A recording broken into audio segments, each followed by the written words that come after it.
اعوذ باللہ من الشیطان الرجیم، بسم اللہ الرحمن الرحیم۔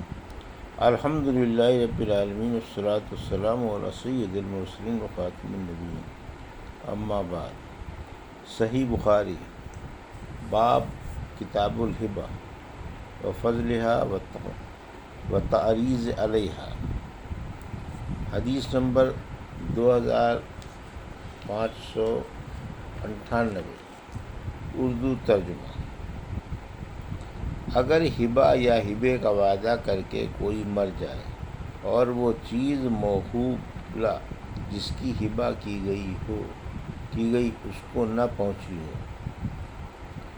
اور عبیدہ بن عمر سلیمانی نے کہا، اگر ہبہ کرنے والا مر جائے اور موہوب پر موہوبہ کا قبضہ ہو گیا، وہ زندہ ہو پھر مر جائے تو وہ موہوبہ کے وارثوں کا ہوگا، اور اگر موہوبہ کا قبضہ ہونے سے پیشتر واہب مر جائے تو وہ واہب کے وارثوں کو ملے گا۔ اور امام حسن بصری نے کہا کہ فریقین میں سے خواہ کسی کا بھی پہلے انتقال ہو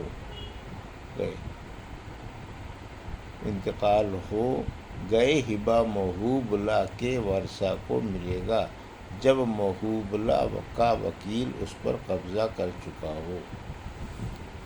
ہم سے علی بن عبداللہ نے بیان کیا، کہا ہم سے سفیان بن عینیہ نے بیان کیا، کہا ہم سے محمد بن المنقدر نے بیان کیا، انہوں نے جابر رضی اللہ عنہ سے سنا، آپ نے بیان کیا کہ نبی کریم صلی اللہ علیہ وسلم نے مجھ سے وعدہ فرمایا، اگر بحرین کا مال جزیے کا آیا تو میں تمہیں اتنا 3 لپ مال دوں گا۔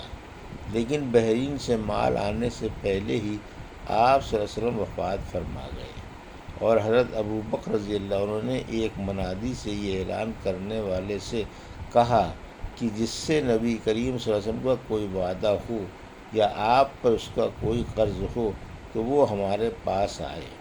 چنانچہ میں آپ کے یہاں گیا اور کہا کہ نبی کریم صلی اللہ علیہ وسلم نے مجھ سے وعدہ کیا تھا، تو انہوں نے 3 لپ بھر کر مجھے دیے۔ حدیث نمبر 2599، اردو ترجمہ۔ غلام، لونڈی اور سامان پر کیوں کر قبضہ ہوتا ہے؟ اور عبداللہ بن عمر رضی اللہ عنہ نے کہا کہ میں ایک سرکش اونٹ پر سوار تھا، نبی کریم صلی اللہ علیہ وسلم نے پہلے تو اسے خریدا، پھر فرمایا کہ عبداللہ یہ اونٹ تو لے لے۔ ہم سے قنیبہ بن سعید نے بیان کیا، کہا ہم سے لیث نے بیان کیا ابن ابی ملیکہ سے، اور وہ مسعور بن مخرمہ رضی اللہ عنہ سے کہ رسول اللہ صلی اللہ علیہ وسلم نے چند قبائیں تقسیم کیں اور مخرمہ رضی اللہ عنہ کو اس میں سے ایک بھی نہیں دی۔ انہوں نے مجھ سے کہا، بیٹے چلو رسول اللہ صلی اللہ علیہ وسلم کی خدمت میں چلیں۔ میں ان کے ساتھ چلا۔ پھر انہوں نے کہا کہ اندر جاؤ اور حضور اکرم صلی اللہ علیہ وسلم سے عرض کرو کہ میں آپ کا منتظر کھڑا ہوا ہوں۔ چنانچہ میں اندر گیا اور حضور اکرم صلی اللہ علیہ وسلم کو بلا لایا۔ آپ اس وقت انہیں قباؤں میں سے ایک قبہ پہنے ہوئے تھے۔ آپ نے فرمایا کہ میں نے یہ تمہارے لیے چھپا رکھی تھی، لو اب یہ تمہاری ہے۔ مسعور نے بیان کیا کہ میرے والد مخرمہ نے قبہ کی طرف دیکھا، آن صلی اللہ علیہ وسلم نے فرمایا، مخرمہ خوش ہو یا نہیں؟ حدیث نمبر 2600، اردو ترجمہ۔ اگر کوئی ہبہ کرے اور موہوبہ اس پر قبضہ کر لے لیکن زبان سے قبول نہ کرے۔ ہم سے محمد بن محبوب نے بیان کیا، کہا ہم سے عبد الواحد بن زیاد نے بیان کیا، کہا ہم سے معمر نے بیان کیا، زہری سے وہ حمید بن عبد الرحمن سے، اور ان سے ابو ہریرہ رضی اللہ عنہ نے بیان کیا کہ ایک دیہاتی رسول اللہ صلی اللہ علیہ وسلم کی خدمت میں آیا اور کہنے لگا کہ میں تو ہلاک ہو گیا۔ آپ صلی اللہ علیہ وسلم نے دریافت فرمایا، کیا بات ہوئی؟ عرض کیا کہ رمضان میں نے اپنی بیوی سے ہم بستری کر لی ہے۔ آپ صلی اللہ علیہ وسلم نے دریافت فرمایا تمہارے پاس کوئی غلام ہے؟ کہا کہ نہیں۔ پھر دریافت فرمایا کیا 2 مہینے پے در پے روزے رکھ سکتے ہو؟ کہا کہ نہیں۔ پھر دریافت فرمایا کیا 60 مسکینوں کو کھانا دے سکتے ہو؟ اس پر بھی جواب تھا کہ نہیں۔ بیان کیا کہ اتنے میں ایک انصاری عرق لائے۔ عرق کھجور کے پتوں کا بنا ہوا ایک ٹوکرا ہوتا تھا جس میں کھجور رکھی جاتی تھی۔ آن حضرت صلی اللہ علیہ وسلم نے اس سے فرمایا کہ اسے لے جا اور صدقہ کر دے۔ انہوں نے عرض کیا یا رسول اللہ کیا اپنے سے زیادہ ضرورت مند پر صدقہ کر دوں؟ اور اس ذات کی قسم جس نے آپ کو حق کے ساتھ بھیجا ہے کہ سارے مدینے میں ہم سے زیادہ محتاج اور کوئی گھرانہ نہیں ہوگا۔ آپ صلی اللہ علیہ وسلم نے فرمایا پھر جا اپنے ہی گھر والوں کو کھلا دے۔ حدیث نمبر 2601 اردو ترجمہ۔ اگر کوئی اپنا قرض کسی کو ہبہ کر دے۔ شعبہ نے کہا اور ان سے حکم نے یہ جائز ہے، اور حسن بن علی رضی اللہ عنہ نے ایک شخص کو اپنا قرض معاف کر دیا تھا، اور نبی کریم صلی اللہ علیہ وسلم نے فرمایا اگر کسی کا دوسرے شخص پر کوئی حق ہے تو اسے ادا کرنا چاہیے یا معاف کرا لے۔ جابر رضی اللہ عنہ نے کہا کہ میرے باپ شہید ہوئے تو ان پر قرض تھا۔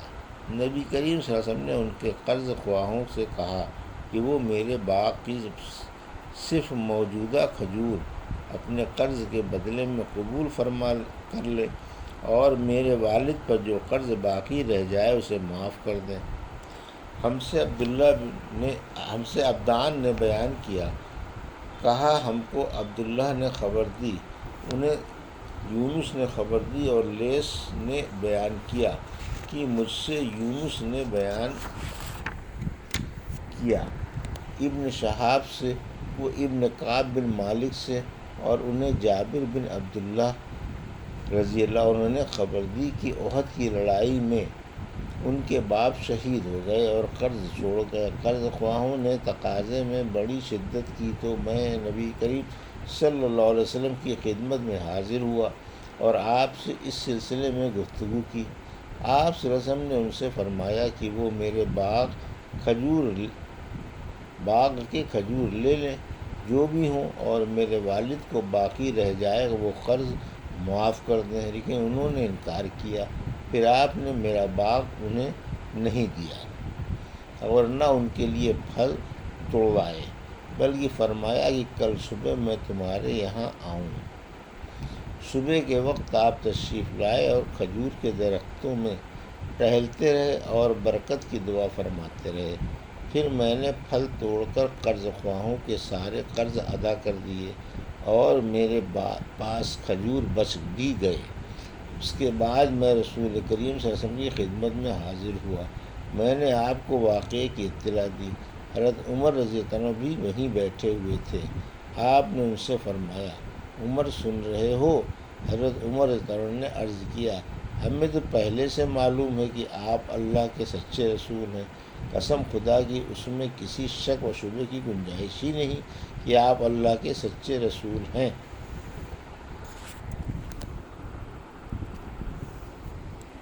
یہ تھی صحیح بخاری باب کتاب الہبہ و فضلہا و تعریض علیہا کی حدیث نمبر 2598 سے 2601 کا اردو ترجمہ جو ابھی آپ نے سماعت فرمایا۔ اللہ سے دعا ہے کہ اللہ میں حدیثوں کی صحیح سمجھ عطا فرما اور ان پر عمل کرنے کی توفیق عطا فرما۔ آمین یا رب العالمین۔